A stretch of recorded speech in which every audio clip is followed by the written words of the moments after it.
एक गांव में गौतम बुद्ध का बहुत बड़ा आश्रम था। वहां पर एक प्रसिद्ध बौद्ध गुरु रहते थे।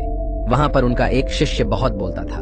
वह हर समय इधर उधर की बातें करता था। जब वह दान लेने के लिए जाता तो हर घर से एक नई कहानी लेकर आता और आश्रम के दूसरे शिष्यों को सुनाता था। एक शिष्य की दूसरे से बुराई करता, चुगली करता और दूसरों के सामने अच्छा बनने का प्रयास करता। खुद के मुंह से ही खुद की तारीफ करता रहता और हमेशा ही खुद को गुरु के सामने सबसे बुद्धिमान और उत्तम साबित करने का प्रयास करता। वह खुद को सभी शिष्यों से अलग और श्रेष्ठ मानता था। उसका कहना था कि मैं एक अमीर घर का बालक हूं। अगर मैं चाहता तो एक आरामदायक और सुविधाओं से भरा जीवन जी सकता था, लेकिन मैं वह सब छोड़कर यहाँ आ गया क्योंकि मुझे सत्य की खोज करनी है, खुद को जानना है, जीवन को जानना है। इसीलिए मेरा त्याग तुम सबसे बड़ा है। एक दिन गुरु ने आश्रम के सभी शिष्यों को बुलाकर कहा, आप सभी को अगले 1 महीने के लिए कोई ना कोई संकल्प लेना है। इससे आपकी संकल्प शक्ति मजबूत होगी और आप में आत्मशक्ति का संचार होगा।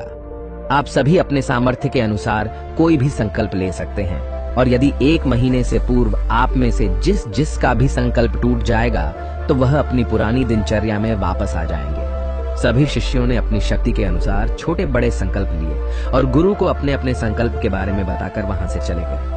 लेकिन वह शिष्य जो खुद को सबसे अलग और बड़ा दिखाना चाहता था, वह सीधे गुरु की कुटिया में पहुंच गया और बोला, मैं कोई छोटा मोटा संकल्प नहीं लेना चाहता, बल्कि खुद की ही जैसे एक बड़ा और महान संकल्प लेना चाहता हूं। कृपया आप ही बताएं क्या संकल्प लेना चाहिए। उसकी यह बात सुनकर गुरु मुस्कुराए और बोले, क्या तुम मेरे द्वारा दिए गए संकल्प को पूरा कर पाओगे? क्या तुम्हारे लिए उसे पूरा करना संभव होगा? शायद नहीं। वह तुम्हारे लिए संभव नहीं है, तुम उसे पूरा नहीं कर पाओगे। इसीलिए तुम खुद ही कोई संकल्प ढूंढो। शिष्य ने कहा, नहीं गुरुदेव, आप जो भी संकल्प मुझे देंगे मैं जरूर उसे पूरा करूंगा। गुरु ने कहा, ठीक है, तो तुम अगले 1 महीने तक चुप रहो, मुंह से एक शब्द भी नहीं निकालोगे। यही तुम्हारा संकल्प है। शिष्य ने कहा, गुरुदेव, यह भी कोई संकल्प है? यह तो बहुत ही आसान है। 1 महीने तक चुप ही रहना है। आप कोई बड़ा संकल्प दीजिए जो मेरी योग्यता के लायक हो, जिसे पूरा करने में मुझे समस्या हो।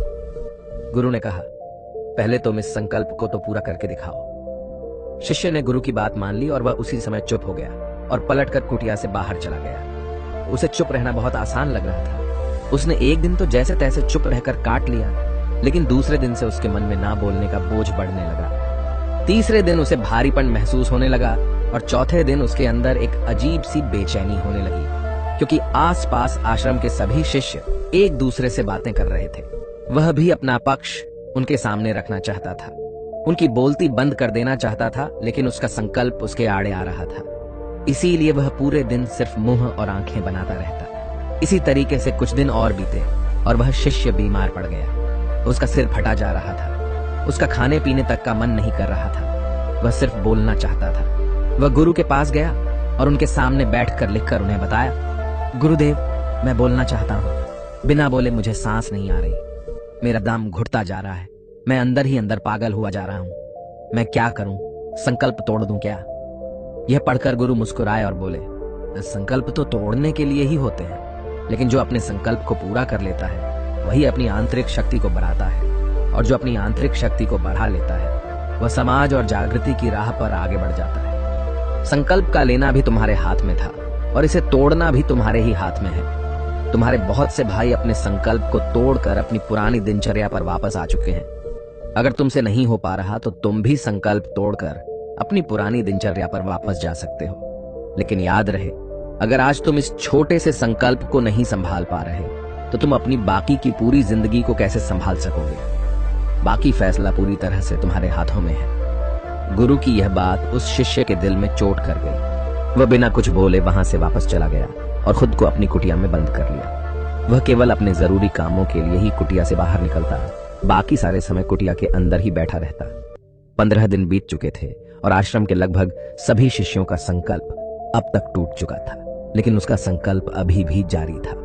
संकल्प लेने के बाद से अब तक उसने एक शब्द भी नहीं बोला था। सारा आश्रम हैरान था कि इतना बोलने वाला इंसान चुप कैसे हो गया। 15 दिन बीतने के बाद वह दोबारा अपने गुरु के पास गया और लिखकर बताया है, गुरुदेव, मैं बाहर से तो चुप हूं, लेकिन मेरे भीतर बहुत सी आवाजें हैं। बहुत सी चीख पुकार और शिकायतें हैं। मैं अंदर ही अंदर बात करता रहता हूँ। मेरा मन तरह तरह के प्रश्न पूछता रहता है। मैं बाहर से जितना मौन हूँ, भीतर से उतने ही शोर शराबे से भरा हुआ हूँ। क्या इस तरह से मेरा संकल्प अभी भी जारी है? गुरु ने कहा, हाँ, तुम्हारा संकल्प अभी भी जारी है, लेकिन जब तक लोगों की यह आवाजें तुम्हारे कानों में पड़ती रहेंगी, तुम्हारा मन बोलता रहेगा, क्योंकि इसे तो आदत है बोलने की। तुम भले ही बाहर से चुप रहो, लेकिन तुम अंदर ही अंदर बोलते रहोगे। तुम्हें इन बातों से, इन आवाजों से दूर जाना पड़ेगा। शिष्य गुरु को प्रणाम कर वहां से चला जाता है और सुबह होते ही अपनी कुटिया छोड़कर जंगल की तरफ चला जाता है। कई दिन बीत जाते हैं, संकल्प का समय भी पूरा हो जाता है,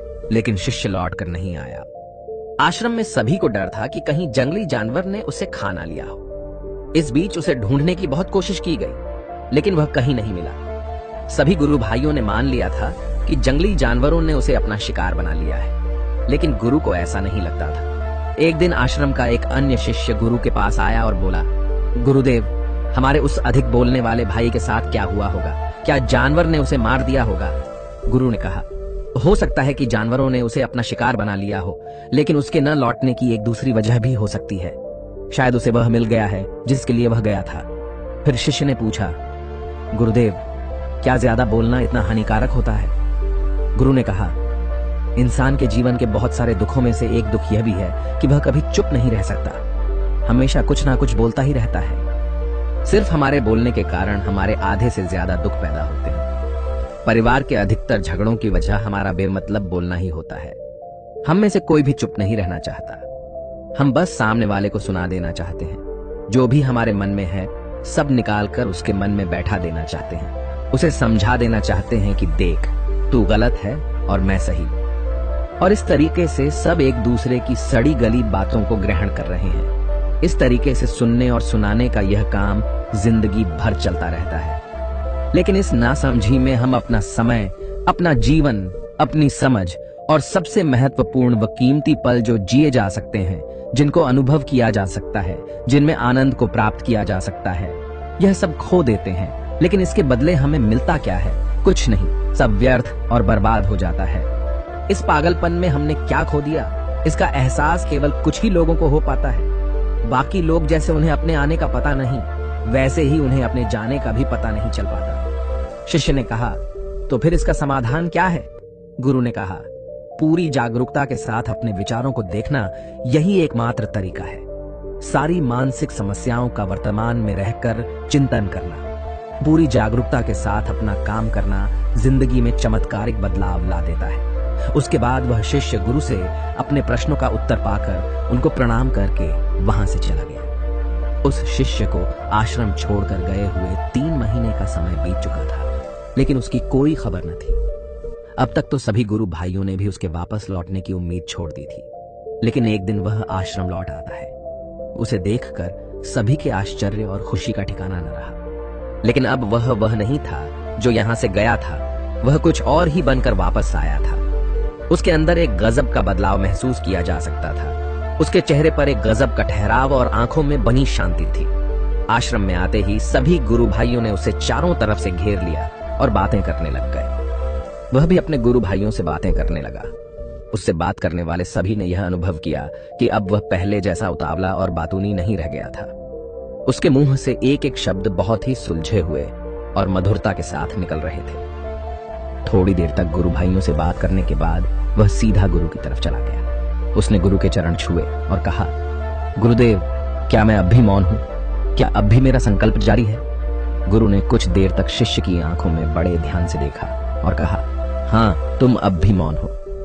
तुम्हारे मुंह से एक भी शब्द निकल नहीं रहा और तुम्हारा संकल्प अभी भी जारी है। शिष्य ने कहा, गुरुदेव, जब मैं आश्रम से गया तो मैं मुंह से तो चुप था, लेकिन मेरे अंदर बहुत सी आवाजें थी। मन में बहुत से प्रश्न थे और वह बंद नहीं हो रहे थे, तो मैं जंगल में चला गया इस उम्मीद से कि वहां मुझे शांति मिलेगी और मेरे मन की बकबक कम हो जाएगी। लेकिन मैं जितना एकांत में जाता गया, मेरे अंदर की आवाज उतनी ही तेज होती गई। मेरे भीतर की पुरानी से पुरानी आवाज मुझे सुनाई देने लगी। तब जाकर मैंने महसूस किया कि मैं कितना गलत कर रहा था। जब मैं अपने परिवार वालों, दोस्तों को और गुरु भाइयों को बुरा भला कहता था, तो उस समय मुझे लगता था कि मैं सही कह रहा हूँ। जब मैं गुरु भाइयों की एक दूसरे से चुगली करता था और उनका मजाक बनाता, तब भी मुझे यही लगता था कि मैं उनसे बेहतर हूं और मैं सही कर रहा हूं। लेकिन उस दिन मैंने पहली बार महसूस किया कि मैं कितना गलत बोलता था।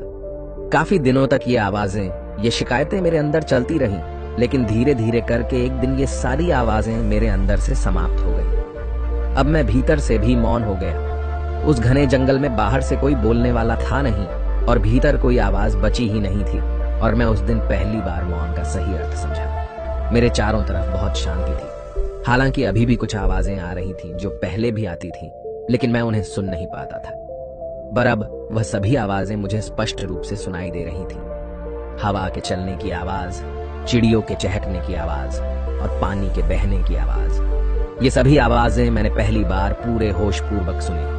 अपने चारों तरफ इतनी शांति मैंने पहले कभी महसूस नहीं की थी। तो इस शांति को भंग करने के लिए मैंने पहली बार अपने मुंह से कोई शब्द निकाला। मैं चिल्लाया, हे ईश्वर, ये कैसी शांति है? सभी कुछ इतना शांत क्यों है? ऐसा क्या हो गया? लेकिन मेरे चिल्लाने के बाद भी शांति भंग नहीं हुई। सब कुछ पहले जितना ही शांत था, बाहर भी और भीतर भी। हे गुरुदेव, मैंने अपने गुरु भाइयों से बात की, मैंने आपसे बात की। मैं बोल रहा हूं, मैं चल रहा हूं, मैं सब कुछ देख रहा हूं, लेकिन मैं अपने भीतर एकदम एकांत में हूं, मौन में हूं। भीड़ में होता हूं तब भी भीतर से अकेला एकांत में होता हूं।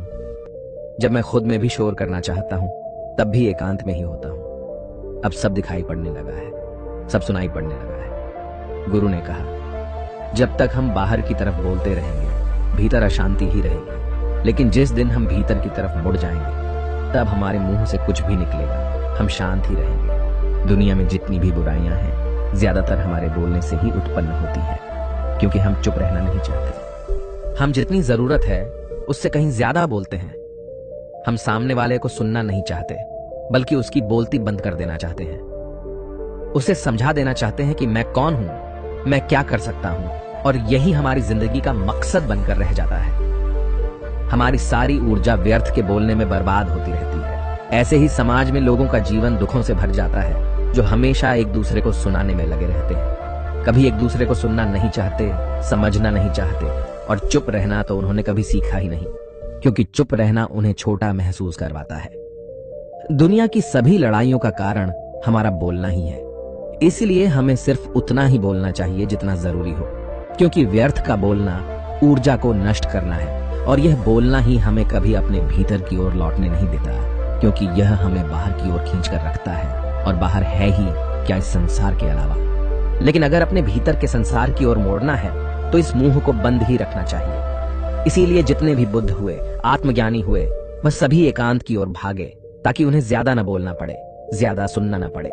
वह एकांत में रहे और शांत रहे, इसीलिए आसानी से भीतर की यात्रा कर पाए। लेकिन अगर कोई चाहे तो इस संसार में रहकर भी एकांत में रह सकता है, शांत रह सकता है, लेकिन इसके लिए उन्हें अपनी ऊर्जा बचानी होगी, जिसे वह अब तक अपने व्यर्थ के शब्दों में बर्बाद कर रहे थे। दोस्तों, इस कहानी की सीख यही है कि व्यर्थ का बोलना ऊर्जा को नष्ट करना है। ज्यादा और व्यर्थ बोलना ही हमें अपने भीतर की ओर लौटने नहीं देता, क्योंकि यह हमें बाहर की ओर झुकाए रखता है, और जिन्हें भीतर की यात्रा करनी है उन्हें अपने मुंह को बंद ही रखना चाहिए। मुझे उम्मीद है कि आपको यह कहानी पसंद आई होगी।